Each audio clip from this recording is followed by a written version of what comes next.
নিজের স্ত্রীর সাথে সর্বোচ্চ সুন্দর ব্যবহার করতে হবে ভাইরা।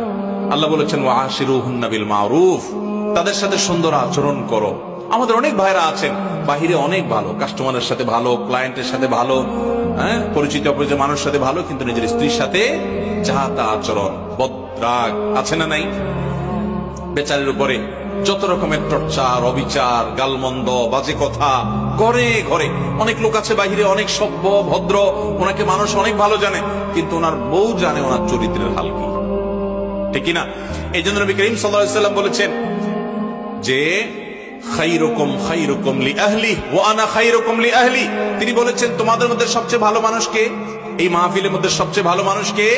যে তার পরিবারের কাছে, কোন কোন হাদিস তিনি স্ত্রীকে নির্দিষ্ট করে বলে দিয়েছেন যে তার স্ত্রীর কাছে ভালো। অর্থাৎ স্ত্রী যদি বলে দিল থেকে যে আমার সাহেব, আমার স্বামী ওনার মতো মানুষ হয় না, উনি আসলে একজন অমায়িক ভালো মানুষ, এই সার্টিফিকেট যদি বউয়ের কাছ থেকে নিতে পারেন তো আল্লাহর কাছেও আপনি ভালো।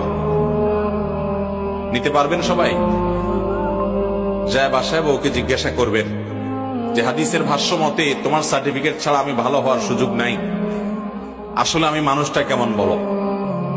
যদি বউ হেসে দেয় পিক করে, তাহলে বুঝবেন যে কাহিনী ভিন্ন। বুঝতে পেরেছেন? যদি হেসে দেয় তাহলে বুঝতে হবে আলামত ভালো না। অতএব স্ত্রীর কাছে ভালো হওয়ার জন্য নিজের আচরণটাকে সুন্দর করার চেষ্টা করতে হবে ইনশাআল্লাহ। অনেক মানুষ আছে এই জায়গা ধরা খেয়ে যাবে।